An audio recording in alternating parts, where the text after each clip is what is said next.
Taste the Daily. Virudhunagar மாவட்டம் வத்திராயிருப்பு அருகே கீழக்கோட்டையூரில் கூடுதல் கட்டடம் கட்டித்தரக் கோரி அரசு உயர்நிலைப் பள்ளி மாணவர்கள் போராட்டத்தில் ஈடுபட்டனர். இந்த பள்ளியில் 110 மாணவர்கள் வரை கல்வி பயின்று வரும் நிலையில் போதுமான கட்டிடம் இல்லாததால் மாணவர்கள் மரத்தடியில் கல்வி பயிலும் அவலம் ஏற்பட்டுள்ளது.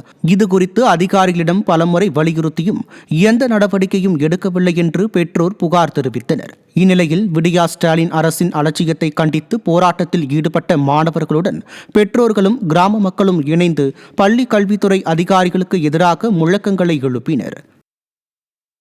திண்டுக்கல் அரசு மருத்துவக் கல்லூரி மருத்துவமனையில் உள்ள லிப்ட் ஒரு வார காலமாக வேலை செய்யாததால் நோயாளிகள் கடும் அவதியடைந்து வருகின்றனர். மருத்துவமனையின் எலும்பு முறிவு கட்டிடத்தில் உள்ள லிப்ட் கடந்த 7 நாட்களாக தொழில்நுட்ப கோளாறு காரணமாக அவ்வப்போது இயங்காமல் நின்று விடுவதாக நோயாளிகள் குற்றம் சாட்டுகின்றனர். இதனால் மருத்துவமனைக்கு வரும் நோயாளிகள் கடும் அவதியடைந்து வருவதாகவும், திறனற்ற திமுக ஆட்சியில் அரசு மருத்துவமனைகளின் தரம் நாளுக்கு நாள் மோசமாகிக் கொண்டே செல்வதாக மக்கள் குற்றம் சாட்டியுள்ளனர்.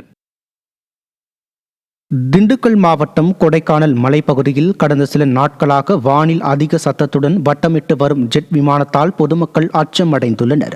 இங்கு விமானங்கள் வருவதற்கு சாத்தியக்கூறு இல்லாத நிலையில் கடந்த 2 தினங்களாக ஜெட் விமானம் ஒன்று அதிக சத்தத்துடன் வானில் பறந்ததை கண்ட கொடைக்கானல் வாசிகள் குழப்பம் அடைந்துள்ளனர். நீலகிரி மாவட்டம் குன்னூர் உமரி காட்டேஜ் பகுதியில் அடிப்படை வசதியின்றி அவசர கதியில் நகர்ப்புற நல்வாழ்வு மையம் திறந்ததால் பொதுமக்கள் அதிர்ச்சியடைந்தனர். குன்னூர் உமரி காட்டேஜ் பகுதியில் 1,58,00,000 மதிப்பீட்டில் நகர்ப்புற நல்வாழ்வு மையத்தில் எவ்வித அடிப்படை வசதிகள் செய்யாமலும் கட்டிட பணிகள் முழுமையாக நிறைவு பெறாமல் அவசர கதியில் திறந்து வைக்கப்பட்டது.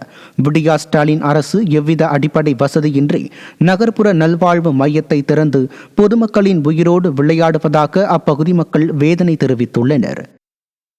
சேலம் மாவட்டம் ஆத்தூர் அருகே சதாசிவபுரம் ஏரியில் 24 மணி நேரமும் சட்டத்திற்கு விரோதமாக மணல் கொள்ளை நடைபெற்று வருவதாக விவசாயிகள் வேதனை தெரிவித்துள்ளனர். இந்த ஏரியையொட்டி ஆயிரக்கணக்கான ஏக்கர் விவசாய நிலங்கள் பயன்பெற்று வரும் நிலையில் கடந்த பல நாட்களாக இரவு பகல் பாராமல் அனுமதியின்றி ஜேசிபி இயந்திரம் மூலம் மணல் கொள்ளை நடைபெறுவதாக விவசாயிகள் குற்றம் சாட்டுகின்றனர். இதனால் நிலத்தடி நீர்மட்டம் பாதிக்கப்படுவதாகவும், இது தொடர்பாக அரசு அதிகாரிகளிடம் பல முறை புகார் கொடுத்தும் நடவடிக்கை எடுக்கவில்லை என விவசாயிகள் வேதனை தெரிவிக்கின்றனர்.